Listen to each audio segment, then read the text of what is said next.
Welcome Roshini to yet another episode on Go Mad with us. Thank you for joining us today.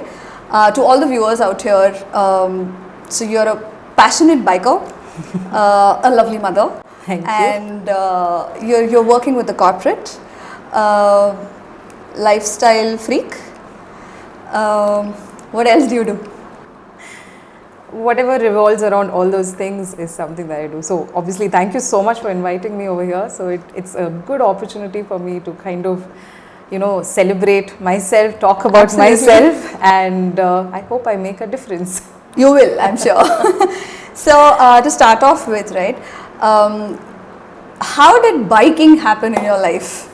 Because we have very few female bikers, very few as passionate as you seem. So tell us how that started. How did that journey begin? Where did it all, what was that Trigger point. trigger? Yeah, so I mean, there are obviously, first I want to clear that I might seem passionate, but then there are literally a lot more passionate biker women out there.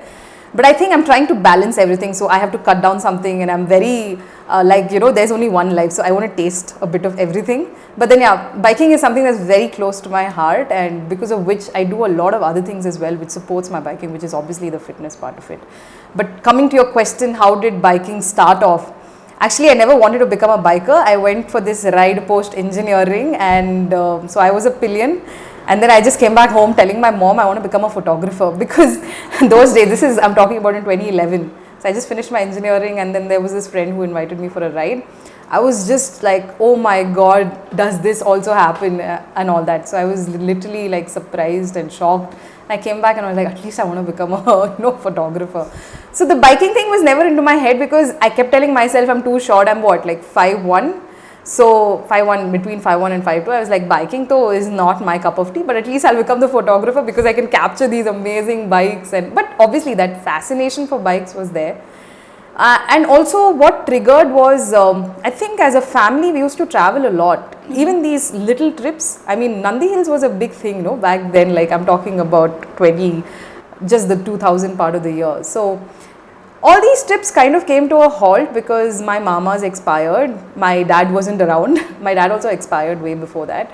So I was like, what am I supposed to do to, kind of get that break? I'm not a party animal. So, but then this ride part of it fascinated me. And then at some point in time, I kept going with my friends and all that, but I felt very uncomfortable being a pillion. Maybe I'm a control freak, I don't know. Or maybe that even that thing of, I don't want to disturb the rider, I don't want to keep telling the rider, go slow, go fast. And I was like, dude, I think I should, it's time to, get on and ride by myself. And that's when I met really close friends during that era, I would say. And they were really sweet. One of them is definitely Pawan. And he offered to come over 6 a.m. in the morning, I don't know, in some Banshakri ground. And we started off one gear at a time. So Nice. So yeah. what did biking make you feel? First thing, the same word that everybody keeps saying, liberation. But it's more of like, you sit in a car when you want to reach a destination, but you sit on a bike when you want to feel the journey. Okay. So, I mean, you're alert. You can't, like, in the car, you can sit, chat. See, I can only compare, right? That's the reason I'm telling you. But over here, the wind is hitting your face, okay? You have to focus because you're the one riding it, and there's no exceptions. You have to focus for that length of time you're on the bike. It's literally like a meditation. And then, the clutch, the gear, the accelerator, everything becomes a part of it. And the power the bike generates, okay? Scooty is nothing. It's just like, it's a toy. But when you actually ride a motorcycle, you understand what the power means. It's literally like sitting on a roller coaster ride and waiting for it to kick off. But over here, nobody else has the control but you. So it's, I don't know, you have to sit on it, ride it to feel it. It's very hard to explain. And you say you're not as passionate? But I've met people who are far more passionate. So when I compare to them, I'm a long way to go. I don't see any less passion though. Thank you. I believe you had a break from biking when you had your daughter, right? How has this shift been? Because being a biker, feeling that, Adrenaline. More than adrenaline, the feel of being free, right? Exactly. From that to being controlled by a little one. Can you talk about that shift? So it's actually not because of my daughter. My daughter's name is Danvi, so I would rather prefer to call her that. But it happened, so I met my husband through biking itself. So basically this club called the Bikerni in Bangalore has given me kind of a lot. It's given me I eventually met my husband. And we had ridden so much. I myself on the Avenger, I've covered like the entire south. Talk about a place and I've done it. I've covered about 6 lakhs kilometers on my Avenger. Wow. So that was from I think 2011, 2018 or something, in a span of 6 years. And then he had actually covered the entire north. So the north met the south. yeah, but he's a South Indian itself. But yeah, so I am like still, I have to still get to the north, experience Leh and all that. But he had been there, done that. And then now he was also like wanting to give it a break. And we wanted to literally start a family together. And we didn't want any distractions. And mostly even at home, I was always out. That entire connection of, family, grocery shopping, all that was very new. So both of us gave it a break, not just me. So it was a mutual decision and we enjoyed that phase. And then when Danvi happened, obviously you can't ride with a C-section. I gave a good break and then, so eventually when we kind of stopped riding, both of us sold our bikes. So that tension of, somebody controlling me wasn't there. It was a mutual decision. We just loved doing something different. Not that we were not passionate, but it's just that we gave a break. We rented out bikes from our friends to ride like once in a blue moon or something. But then when Danvi happened, I had to wait so that I could recover. And that's when even like, I was fit before as well. Fitness helped in my recovery much more faster. And then in the second year, I started narrowing down on which bike to buy. And my husband was very keen that I have to get a Royal Enfield from Avenger to Royal Enfield. I wasn't. But then I didn't know I had it in me to ride a Royal Enfield, but then he was very encouraging and I think for 3 times we rented out bikes. We went for like about 100-200 kilometers outside Bangalore. Once I got comfortable, everything was great. It's just that this weight bothers me a little while parking. So now that I'm married and I always would have him around. Somebody will handle it for you. So only the parking bit of it is where I feel the hesitation, but otherwise on the road, I feel it's just my other limb. So, nice. Yeah. Rolling back in time, right? How has your childhood been? I'm just trying to understand if that's a reason for you to, explore adventure or be adventurous.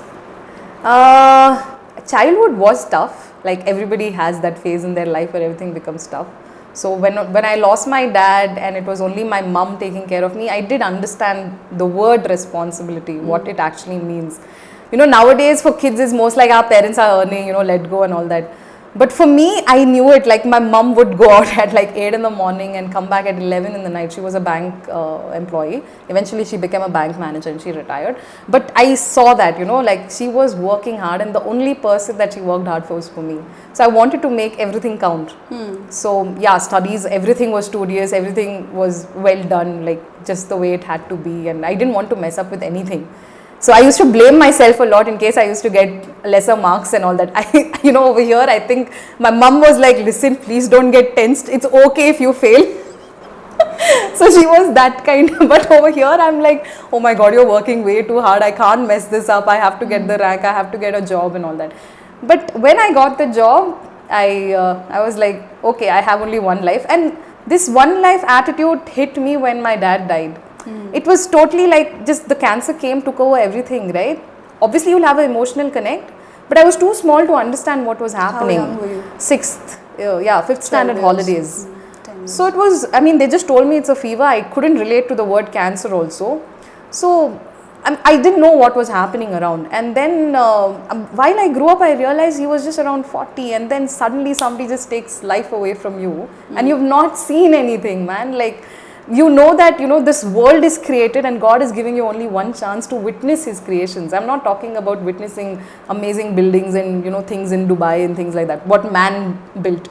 But then, like the amazing temples that we have, the culture and everything. Somewhere I wanted to explore what God has made for us. So that's when, again, I didn't want to be dependent, because, so I had to have a job. And once that started, one day at a time, took it slowly. There were days when I got the bike, but then I didn't have the money for the fuel. Okay. So from there till now, it has been a journey. When was your first bike ride? First, as in like outside Bangalore? Anywhere. Like when did you step onto a bike and realize that it's something that's something you enjoy? Even that, you know, that, see, when you're so short and everybody around you wouldn't even glance at you. See, I would have, no, I don't know, but if I did it for the attention of part of it, obviously women get, but then no, it was not that. Like, you know, first thing was the explore, because I really wanted to get out, okay. All this Somnathpur temple near Mysore Road and all that was fascinating for me. I wanted to see more of it. I wanted to see Tanjavur, I wanted to see Yana caves, so many things on my bucket list. But for some reason, I didn't like that cringing, you know, getting on a rail or the flight. Obviously, that was very expensive. So narrowing down options were the bike, and it's fun on the road. Okay, you will not even know what's happening. Those breaks for chai and, you know, everything. Getting lost also is so much fun. And when I started learning, also, it was very fascinating for me to even just drop that first gear and allow the, you know, the bike to move. Starting even that also I enjoyed, because it took me about some 10 attempts. And I think I got it only on my second or third day. Okay. So the guy who taught me, Pawan, he was also extremely passionate and patient to let me do it. And he was like, Rosh, one gear at a time. So don't get worried and boggled down by the clutch and everything. Because it takes a lot. When you learn first, it depends on the bike as well. So just the way car is, when you leave the clutch and the, you know, it has to go by itself. Sometimes if you just leave it, it'll bounce. And that fear of falling off is always there. Yeah. So from that moment also, I was very passionate. Like, oh my God, did this just happen? So did finally it go? you're saying that you're passionate about biking. That's a nice thing. Oh yes, I am. Do you feel that whatever you've been through was kind of liberating for you when you started riding? Yeah, definitely. This is the only place, there are only two places where I think I went out. Before it was people, until I became a mother, I think.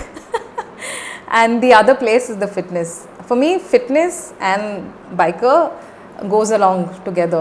And then thanks to fitness, I started exploring even trekking. So yeah, I did even Hamta Pass, that was around 14,000 feet above sea level in the Himalayas. So everything goes like, you know, that's why I want to say that I feel I'm a piece in everything, tasting everything. So can we put it out as the path you've been through, you like the feeling of being liberated, independent and free, right? Exactly. Were you a rebel as a child? Yeah, obviously, because I think that attitude came when there was I was like the man of the house. So I would decide everything, what was happening, and it's little, you know, I don't know how to frame this. When I'm living with my mom, I mean, my mom also was working too much, right? So to come back and actually constantly keep asking, Roshini, where are you? What are you doing? And all that. For me, it was all about messaging. It was just about keeping my mom informed about things. But after marriage, I'm like, my mother-in-law and all literally call me, where are you? So it's for me, you know, the shift in the attention that I'm getting in the in-laws place versus what it was with my mom is different. So my in-law sometimes believes that, you know, maybe she doesn't talk, maybe she's a snob. But not really. It's just that 28 years of my life, I've had this kind of life where I have to just inform. Nobody is actually bothering Did to that know give you about space to explore? Yeah, absolutely. Which But is I'm why- enjoying this attention as well, which I missed, like, you know, the entire father thing that's happening. With Danvi coming along, I'm actually seeing what a father is like when I see Vinay's, and when Vinay is my husband. So Vinay's and Danvi's relationship, I'm just cherishing it. That's Lovely. Lovely. Okay. Has this space been difficult for you as a woman? Yes, it is, in terms of if you go far off, right? Like, see, Bangalore now, it's completely okay. Maybe they'll look at you, they'll glance at you, but they'll not stare. This is not something like, obviously when I started like 2011 and all that, the attention was there. I came in newspapers and all that, not like, you know, maine jhanda gaad diya. But yeah, I came in newspapers like, wow, so much attention for just riding a bike. But when you start traveling, you understand, when you enter villages and all that, those people are shocked looking at you. And that's where you feel that sense of, you know, you're not safe. Because if you get off your bike, there might be people literally crowding, thinking you're some celebrity and all that. And the other issue is obviously the toilets part of it. Like men, you know, you can do. But then for us, it was always difficult to find a safe space and then, you know, finish your business. Or even the homestays that we would select would be like, is it safe first for women outside? So that is the only part of it. But otherwise, for me, it has been a great experience in terms of if I'm riding with the men. I think the guys usually who are bikers, okay, I'm not talking about people who go to office and come back, but the guys who are bikers, they just look at you as just another biker. They don't literally think of, okay, you're a woman and all that. Because the other bikers also, in case they need help in the parking and all that, it's the same way they help us as well. So I don't think they stress about, okay, there's a woman rider out there and everything. But depends upon the kind of group that you're going as well. Have you had any experience that you would want to share that was difficult? Yeah, there were two that happened. One was with the club itself, the Bikerni club. We had an anniversary ride and we went to Dandeli. And I think there was a bunch of about 15 girls, and one of the bikes broke down in the jungle. It was not like a bad experience or something. It was a learning. We actually tied dupattas from our bag and dragged the bike to the homestay. So yeah, that is one fun experience. But one very dangerous one was when me and Vinay were kind of dating. We went out for a ride, so we took this to go to Chikmagalur. We taken the Kalhatti route through the forest. So we didn't take the highways at all. We just wanted to explore. And this guy, he's 10 times more adventurous, okay. He's just stopped the bike in the middle of the nowhere inside the forest and he started clicking pictures. And I've just kept going and going, and if I'm seeing in my rear view mirror, he's not there. I was like, what happened to him? I'm not seeing him. It's like 5 minutes past, 10 minutes past, he's not there. Now, I can't stop riding, okay. I'm in the middle of a forest. Any animal can come. And the canopy of the trees are so much that even at like around 11 a.m., you feel it's about 6 p.m. That kind of atmosphere, and I'm going and going and going, and finally I land up in a check post. I think that is the only day that I've cried so much. I literally pleaded to that guy. I'm like, did you see a guy passing by on a Royal Enfield? And he's like, illa madam, nodela nanu, ille irtare. I'm like, okay, let me wait. I'm weeping, and then finally I heard bud. Shilpa, that was the only day I loved the Royal Enfield making that massive noise in the forest. That was the only sound that was there, and it was such a relief, because the kind of thoughts that'll be running in your head, right? It's just you, I mean, me and him, and I have no clue where he is, what he is. I asked him, what were you doing? I was just standing by taking pictures of the hills around. I'm like, dude, I would have like died here if you wouldn't have come back. So that was two experiences that I'll never forget. And then even like the group rides are crazy. And then there was this, so my husband's, so we have, usually when you start meeting people through riding, they understand your style, right? And so I had this very close riding group where, people, these guys used to take us to Kerala and all that. Yeah, so there's a blog that I've written called as the Idiyappam Road Trails, because it's literally just going round and round and round and only ghats, okay? And so many bikes broke down and all that, and it was Paitalmala. It is actually, the road goes like this in Kerala. It's very steep, and the amount of breakdowns we had with the rain and everything, we had to check into the room at some 2 p.m, but then we checked in at 2 a.m. So these are the kind of things that I wouldn't tell my mum. I just keep informing, I'm fine. But then, so when I come back also, she's like, everything went fine. I'm like, yeah, everything went fine. But if you were on the road, like one of the riders just gave up. He's like, it's raining, it's dark, I'm not going to ride here. But I don't know what was going on in my head to kind of go ahead in all those journeys. So, yeah. Nice. A lot of adventurous experiences. Maybe that's what shapes you to what you are today, right? Correct. So, moving on from biking, how has of family life changed you? Has it changed you, or has it really changed you? I'll start from there. Yeah, I mean, I have become. So I never thought love existed at all, and it was all about transactions.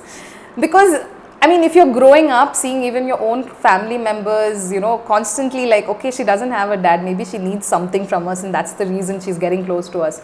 So everybody is watching you with that kind of, nazar.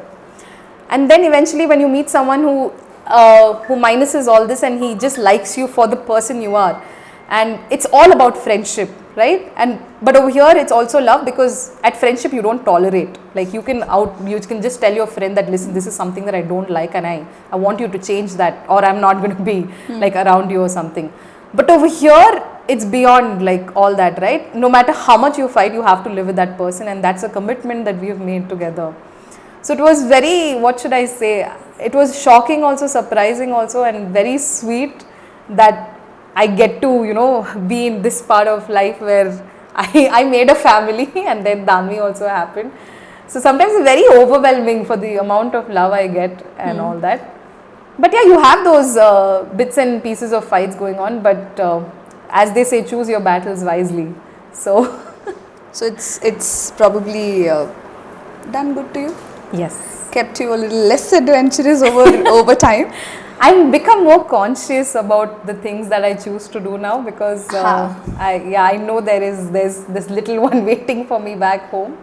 So before, I would not call myself as a reckless rider. I was cautious, but then I wouldn't think twice before getting into a water stream or a puddle or cornering and all that. But now I'm like constantly like, I don't take blind curves. I don't go into any ditches without knowing what's ahead of me.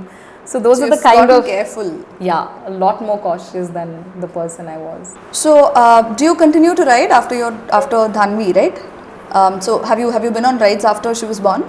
Yes, that's what I said. I started off slowly, yeah. And how do you handle toddler at home versus going off and biking? I think, Shilpa, it's all about setting your expectations right. Like, see, I got married to a biker, and he also understands that if he takes away that from me, I don't know, it's like taking away a part of something that I'm extremely close to. It's like losing myself. So the more it's like just the way people drink, maybe this is something that I literally need for venting out, and something that I love to do. So he's understood that, right? I've set my expectations right, and this also, I would say that I'm not against people falling in love blindly and all that, but I think I fell in love with open eyes. We set expectations straight. We are two very practical people. We understood the kind of support system we have at home. And even the people, my folks do understand that, I have been riding, and this is something that I'm not going to compromise on. So even before having a baby, I had this discussion with my mother-in-law, you'll take care of her, no? Yeah, you just give me the baby and you go wherever you want. So that's how my mother-in-law was. So your support system is matters, very strong, right? Yeah, so yeah, definitely. Would your life have been any different if your husband was not a biker? I wouldn't have chosen one, I think. So I was very... nice one. I was like, I'm not going to settle. Like, I was okay being single, but I was not okay being with a wrong person. So I don't understand an opposites attract, man. Like, okay, fine, I like chai, you like ice cream, but how many days can you go on, every time? So it's very important, I feel, somewhere somebody should connect, because I think, I don't know, if it works for others, great. For me, I don't think it works, because I had met a lot of men before as well who don't ride, who are not into fitness and all that, but I feel somewhere it bogs them down, that it comes down to a level of, oh my god, she does so much. It will affect either of the partners, that why. And I didn't want that. I wanted a partner, like through and through, a best friend who is going to be with me and not get bored, because I will get furious. Like, he does go on rides without me as well, but the main rides and all that, if he leaves in me and goes, and I'm like, okay dude, why did we get married? Nice. So and the understanding is the same. It's not like he's forcing it out of me. I'm still going out with my girls and I'm still having fun, but then I feel like the trust factor when I'm doing these major rides where it involves a lot of risk and everything, I hold back and choose the kind of people that I want to do with, and it's necessarily not going to be with only girls all the time. So that is the only barrier that is there. But apart from that, I live with my girl gang as well. Nice. And he has his own friends as well. But our main rides is something that we really want to do for life, and that's why we are together. Lovely. What do you have to tell to women who probably are living with that barrier to step out and do what they want to do? I think it's something that you cook it in your head. All the BS stories that you keep telling yourself, that you can't do that, you can't do this, and sometimes there are people who are very insecure as well. See, when it comes to barrier, right, like you will have a lot at every step that you take, your career, at people at home might not say yes to you, and then the world outside, they keep saying it's a man's world. So I mean, you have to not keep thinking about it. Do what you have to do. No, you first do your duty, right? If it comes to you, great. If it doesn't come to you, maybe it wasn't meant for you. But having said that, if you're not even getting out of your couch and only keep saying, I wish I could ride that, I wish I could do that, that doesn't make sense to me, Shilpa. So I really don't know what to tell the other women. But all that they have to do is they have to get up. And if it revolves, if you're very passionate about something, right, you will find the way. Exactly like the way you did. For me, what you're doing is extremely hard. But you found a way out because you're passionate about it. If you just kept sitting and kept dreaming about it, nothing is going to fall, right? So you say take a step forward and see what happens. Correct. There are a lot of them who are struggling with fear to even put out what they want to do. Second is they know what they want to do, but they are not able to do it for whatever reason, be it people, other people, their life, whatever, children, career, anything. But they're not able to do it. And I'm not even talking about cribbing. They're not even there. Yeah. They don't even talk about it. They don't even have a purpose in life. They don't understand that their true passion and that world is very different. When you're able to do what you want to do, what you feel out of that is completely different from you just living your life one day at a time. Correct. It's a very different thing. Moving on from there, so I also know that you're a fitness freak. Why? Well, when the biking part of it started, you're growing up in a family who is not literally working out or stressing about fitness and all that. This was just a fad. It was all about, okay, you don't eat rice, then you will reduce weight. It was all about weight those days. Okay, you're putting on weight, you're not putting on weight. But what's happening internally, nobody talks about that, right? But when I got into biking, I met a lot of people. One of them, I'm taking my husband's name so many times because this is how I kind of entered into the fitness journey. One was, there was a fellow friend of mine, Deepthi Jacob, who we were planning for Leh. And she looked at me and she's like, dude, you're not fit, you only know to ride. So that hit me really hard. I'm like, I ride well, so what matters more? I'll just go to the mountains. So she's like, no, that doesn't work out there because the altitude is really high, the oxygen is low, and you can't even so we went to Gandhi Kota, Bellam Caves or something, and I was gassing out at every step. I was just 27. And so she's like, you can't do Leh, having this sort of fitness. You would have done it, but then you will not enjoy it. It will be more of very struggling journey going out there in the mountains and things like that. So that was something that hit me once, and then I joined. So the regular gyms kind of didn't, it didn't keep me going. I didn't like lifting weights, and it was having those mirrors and watching the men working out around it. It was really, I'm saying that because Sorry. That is hilarious. Go on. Yeah, so I never liked the traditional gym and everything. I tried it, but then it kind of didn't hit me. And then she introduced me to something called as functional fitness.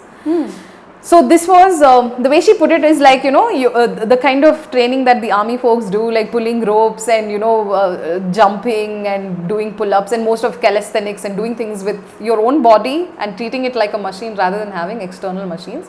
But obviously you will have free weights lying around and then you do exercises. I went there for a month and I found even doing squats the most vulgar thing to do. That is the kind of mindset I had, okay. I was so shy to even do squats and then I quit. And then I was back to my riding jolly. Okay. And then I met Vinay and we just organized a ride saying that, so he was both, right? He was into fitness as well as biking. And he organized a trek and a ride to Madhugiri Fort, and we went. And then halfway again, I just couldn't climb. I was only gassing out. And I saw him and he just went off, and he was like around 5 years older to me. I'm like, how is this guy even doing it? And then that day changed my life. I came back and I was like, no, I'm probably going to be extremely conscious of what I'm eating. How am I going to do things? I enrolled back into this functional fitness space. Nowadays they call it as CrossFit. But yeah, that's how my CrossFit journey started, and there's no looking back. Nice. I went back to that same trek and I completed it as well. Oh, lovely. So how long did that take? What was the duration between you not being able to do it to you completing it? 7 to 8 months. But then this brought along a lot of things, and that's when my trekking journey started. So I wanted to do the Hamta Pass, which is again in the Himalayas. And I prepared myself so much that I had finished every trek in Karnataka, Kumar Parvata, Kudremukha, name it, and I would have done it. And only then I went to Hamta Pass and completed that as well. When did you finish this? This was in 2018, Hamta Pass. Okay. So before that, yeah, a lot more treks I had completed. In 2019, again, me and my husband post-marriage, we had gone to something called as the Nag Tibba. I think it was about 12,000, but that was just a 3-day trek. But it was quite challenging. I think anything in Himalayas is challenging. True. So yeah. So how did your eating habits really change? Again, okay, you take time to understand your body, right? So I was just blindly going and doing. It was like a thing, like okay, you have to work out. It's just like brushing your teeth. But then sometimes you reach this plateau where nothing is happening. See, the first half when I just started off fitness, it was only the fitness part. I didn't touch the food part and all that. With that itself, I had lost considerable amount of weight, and I was able to trek and everything.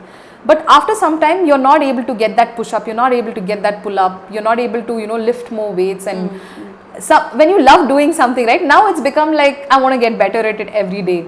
So what am I supposed to do here? Like, something better, right? And that's when I started studying and listening to all the conversations that my coaches have, and I understood, the macronutrients and the micronutrients and how the food actually makes a difference.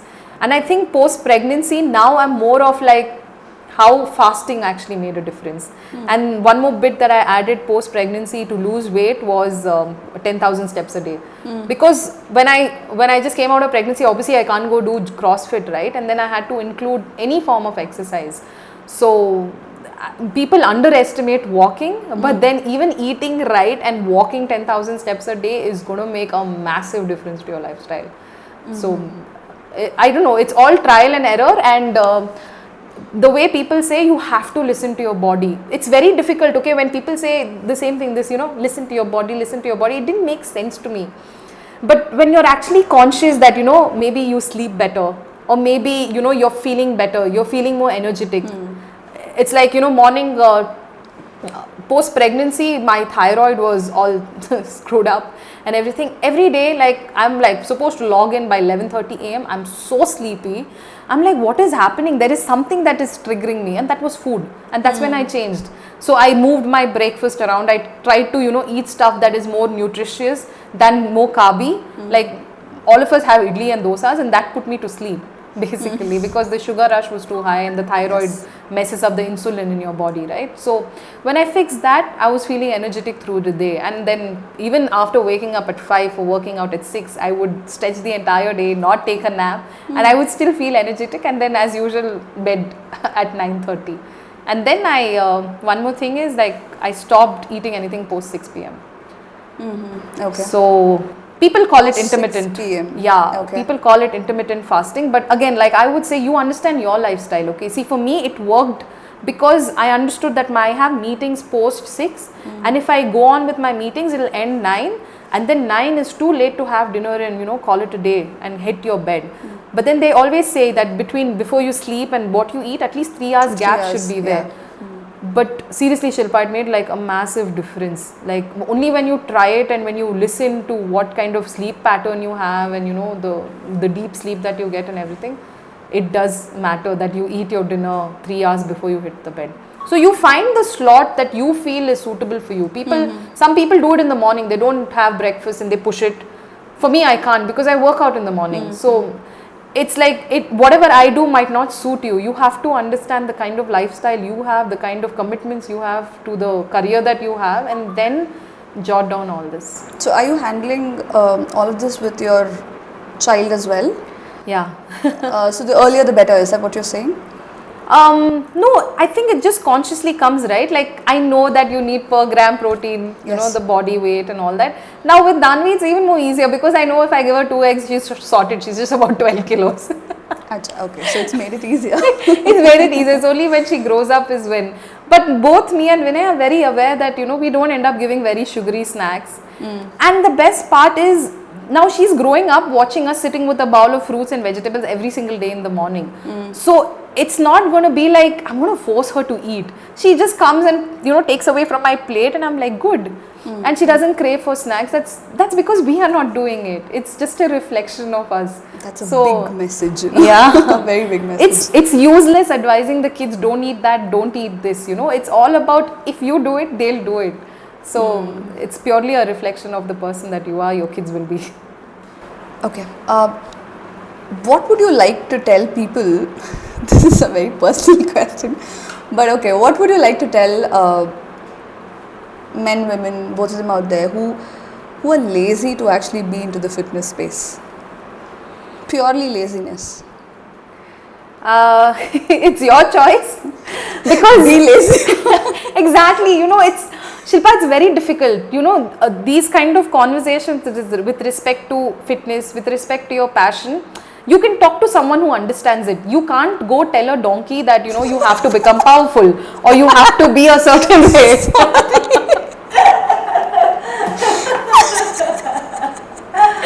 So, yeah, so it's very, very rare that I'll sit and advise somebody. Initially, when I was new into fitness and then I lost that, you know, initial part of the weight, yes, I went on telling people it's very, you know, good to be there and all that. But in that journey of telling people and, you know, people coming and joining my box, there were so many references that I had made that my membership almost for 1 year was free.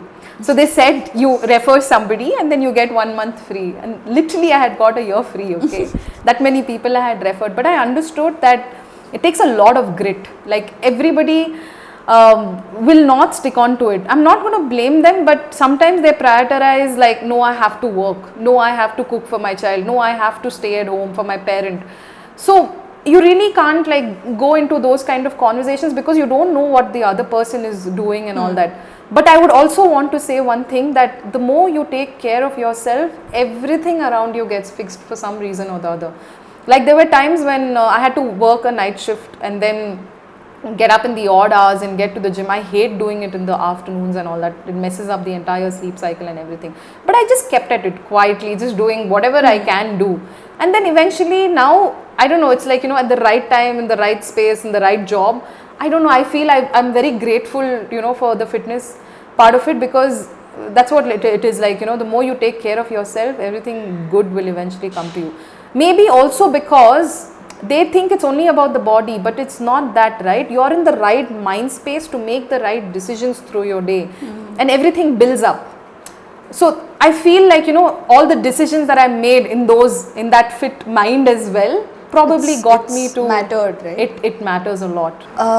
Moving on from there, IT is a whole crazy world. So how are you surviving that space with so much of adventure otherwise? Thankfully, by God's grace and the decisions that I've made, or maybe I set the right expectations even at work, and my managers have been little nice. So it's not about the company that you work for. It's always about the kind of, you know, rapport that you build inside your team, and, you know, let them know that this is something that you're really passionate about. And I think nowadays, I don't know why everybody is so scared of this word called corporate, but it's not that bad. Like, yeah, I understand I'm working for somebody else, but nobody is keeping a, you know, shotgun at my head and saying you have to do this. At the end of the day, it's a choice that you're making, right? And when you set the expectations and you tell them that, see, this is my break, I really need it. If you want me to perform better, I have to take this break.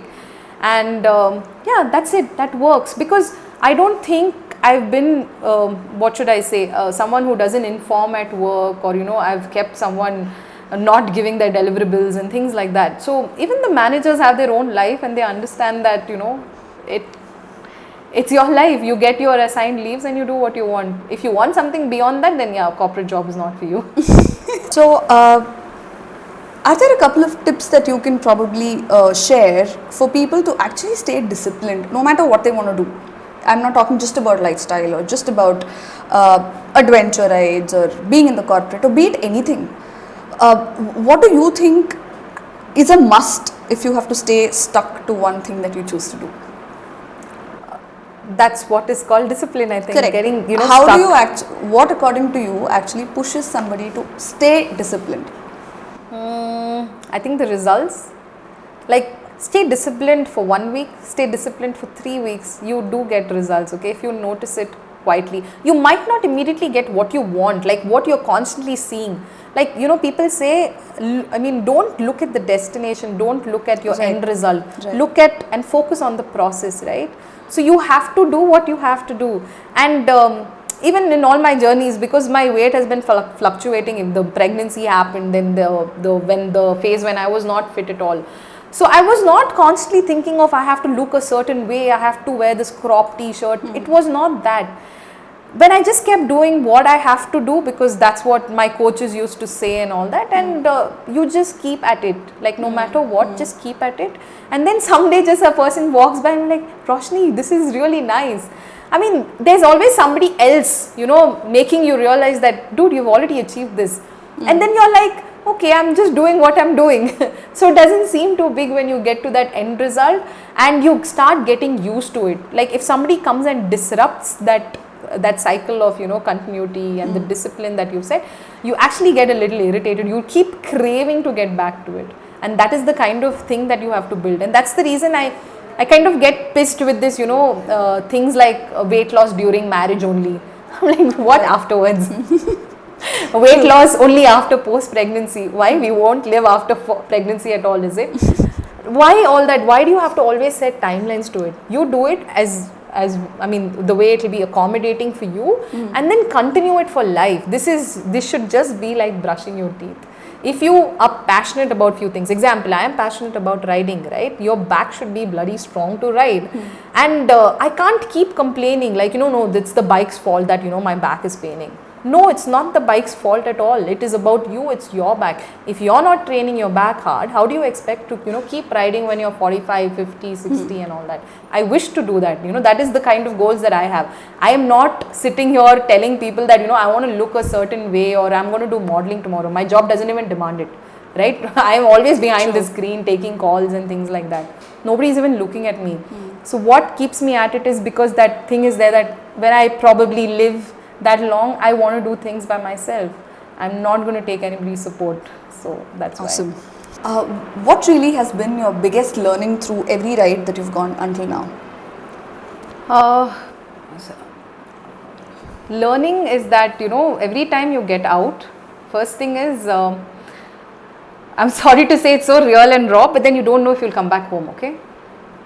Anything can happen to you anytime, and riding is something that it's like very close to what you're seeing on the road. Anything can go wrong and then it's all gone. And then that is also one of my biggest learning, that you have to be extremely grateful to get a chance to view all that, right? So I always pray, like even with my club, we make this circle, we always pray that we get back home safe.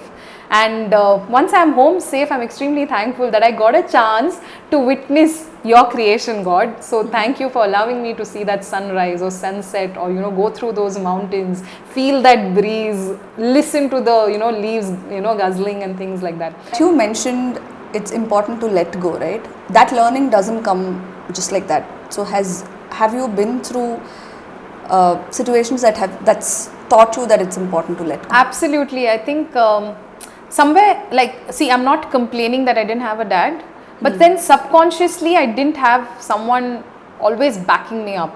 Like somewhere I had to make my own decisions, I had to fall, I had to get up, and that probably kept telling like, it's okay, let go, it's fine, you'll find something better. Or even my relationships, if I was too much into somebody and for some reason it didn't happen, I think that faith started building up because that person is not in my life, I could do this. Like, even let it be, for example, even because of my dad wasn't there, I became so independent, right? Otherwise, I would have also been shielded, or I wouldn't have even got into biking because he would have been super protective. I know how he was. So I have, I have told myself and believed into the decisions that God makes for you is far better. Having said that, like, obviously there was a point in my life where I was broken, mentally, everything, financially, all that. And that was when I really wanted to have a baby. And for some reasons, all the decision that I had to make was to go into IVF.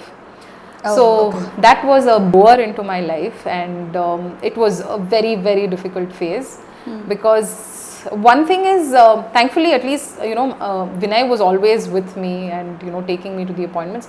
But the amount of mental stress that you go through, one is the pain, obviously, of the injections and the number of scans and the way the scan is done. And the other part is, of course, it just drains you out because sometimes, when you come back home after a certain treatment, you ask yourself, are you run by hormones right now because you're injected so many hormones to go get the things right? Or are you Roshini, like the person who was before taking the injections? So that is something that has been the most difficult part of my life. Again, during that time also, it's not like, I kept complaining or something. I just believed that you have to do. I just kept telling myself, okay, just another rep. It's fine. Just do what you can do. And thankfully, in just one go, I got my baby. And but then the most irritating part was, the COVID came in between. So I had to wait for 2 years after my embryo thing was done. And so they didn't put the embryo back inside me because of the COVID. And obviously this was not something emergency, right? So they had to wait for COVID to get over and everything. But during that time, unnecessarily, I had to be on medication because they want these levels to be right, either thyroid or either TCH or I don't know what all. I've forgotten everything. But then that was the most painful part of it, because one side is like you have to eat right, you have to be a certain way, your mental state should be fine. I have no clue how I came out of it, but what should I say? It was worth it because I have Danvi now. Sure. Yeah, I'm sure that. So for people who want to get into biking, right? Could you tell us what is it that they should do if they want to explore that field? First, get your license. This might sound like a very basic thing, but honestly, it's very, very necessary, right? Yeah, in my the most recent ride, my recent rides have just been like the last week. So one of the lady, she didn't know there's actually a motorcycle license with gear. So people, I've realized that even now. So I had this stressed upon me even a decade ago that you have to get a motorcycle license. You have to get a motorcycle license with gear to ride a motorcycle, okay? So that is the most basic thing that you should know, and you should have one. But apart from that, you do sign up for groups, great. But then if you're signing up for any group, do understand the kind of basic requirements that they have. Probably they have kept it with the kind of understanding they have about a group. See, for example, if you go to a proper Royal Enfield authorized ride, they will come with a backup van, they'll come with a technician on the road and things like that. Now, in case you're probably riding with my club, it's a bunch of volunteers, right? Compare it. A Royal Enfield ride, people are getting paid to do it. It will be way more organized. Everything will be like written. This time you do that, this time you'll do this. If something happens, this is going to be there and things like that. But over here in these mini clubs, you're volunteering, okay? And you have to be way more responsible. Because see, everybody, I'm not doing this because somebody is paying me. I'm doing this because I'm very passionate about taking the girls out. I'm very, what should I say? I want to pay forward because through this club, I've got these many things. And I want the girls also to experience that. It's through this platform that you meet a bunch of people. You get to learn so much. You know that ऐसे भी है लोग, that kind of thing that suddenly hits you, telling you that, oh my God, can somebody be like that too? So this is also something that happens. Again, while you're coming back, right, you want to join Bikerni, for instance. We do have certain rules. One is the license part of it and all that, and then you have to do a little bit of riding, at least with one of the members inside the club, so that I understand your riding style. Like I told you, right, this is not a club where somebody is paying me to do stuff. So tomorrow, for example, you're coming on a ride and you've just learnt riding, okay, you don't know how to even go on a third gear. And then why should I take the responsibility of you going on a highway without even knowing how to go on a next gear, right? So that is the only reason probably I would tell you that, listen, I want to watch you ride before I take you on more serious rides, because I don't want to be the person who's teaching you on the highway. And moreover, it's a club, right? I don't want to ruin somebody else's time who's waiting for, probably reaching the destination or wants to enjoy the ride. It's very difficult to go slow on a motorcycle. So it's better to understand the kind of riders who are there in your club. So maybe, it's nice that, again, it's different. It varies by club. In my club, this is what I do. In the Royal Enfield club, this is what they do. So just be aware of the club that you're entering and then abide by the decisions that they've made for the club. It is going to be good for you itself. How can somebody register into this? Where do they look it up? What do they do? So you can message us on Instagram, you can message us on Facebook, and then there's a lot of forms, in-depth forms that you have to fill, saying that you're not responsible for this, that and all that. And then show us your license, and then that little small ride where we understand your riding style and you're in. So wrapping this conversation, what is your message out there for people who have second thoughts on doing what they want to do? One life, yeah. How can you have second thoughts over it? I mean, you don't get two lives, right? So when you want to do something, just go out there and do it. What will max happen? You will fail at it. It's okay. Failures only give you experience to get better at winning. So just go out there and do whatever you like to do, and don't think about it too much, because the more you keep pondering over it, time will pass by, your age will pass by, and you'll never be able to do what you want to do. Thank you so much, Roshini, for sharing all those wonderful experiences. Truly a very inspiring person.